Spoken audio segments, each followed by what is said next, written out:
Normal uterine bleeding, we consider different parameters. We consider the duration of the bleeding, the amount of the bleeding, and how often the bleeding happens. So if I take the first one, the duration, for us to say it's normal, it has to be less than 8 days. If it's anything beyond 8 days, it's abnormal.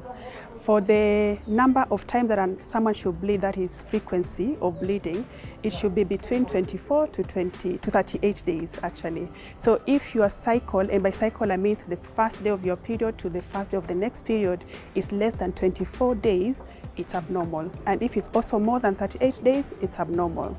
We also consider the amount or the volume that you lose during your menses. If the bleeding is too heavy, and this generally we consider by what you tell us. So if you consider it to be heavy, we can move with your word. But some of the pointers are also if you're changing more than a pad every 3 hours or less, or if the pad has blood clots, especially if they are huge chunks, or if you have to wake up at night, for example, to change a pad, or you're using more than 30 pads or 21 pads in a cycle, then that is abnormal. There are many causes of abnormal uterine bleeding. One of them is something called a polyp. A polyp is a growth that occurs in the inner lining of the uterus or the cervix.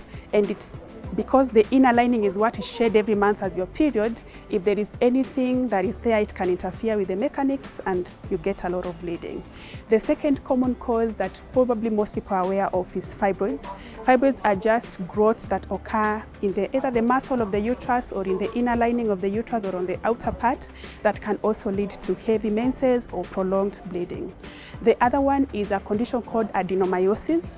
Adenomyosis, it's a condition where the cells in the inner lining of the uterus, they go into the muscle of the uterus, and because of that migration, they can cause some changes in the uterus that can also lead to heavy menses or prolonged bleeding.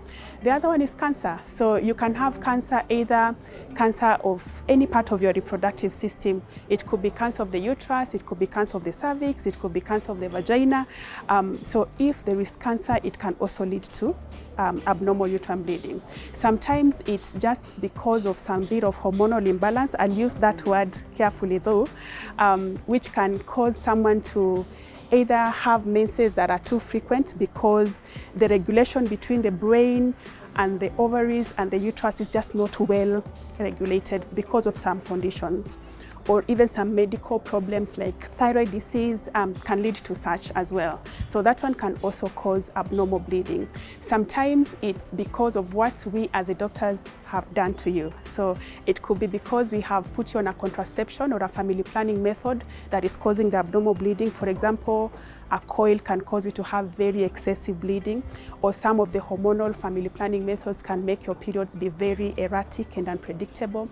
Or sometimes we are treating you for a blood clot problem and we give you a blood thinner medication that causes your blood to that causes your menses to be quite heavy, or they last for a longer time. So there are very many causes, and we get this when we see you and do some assessment.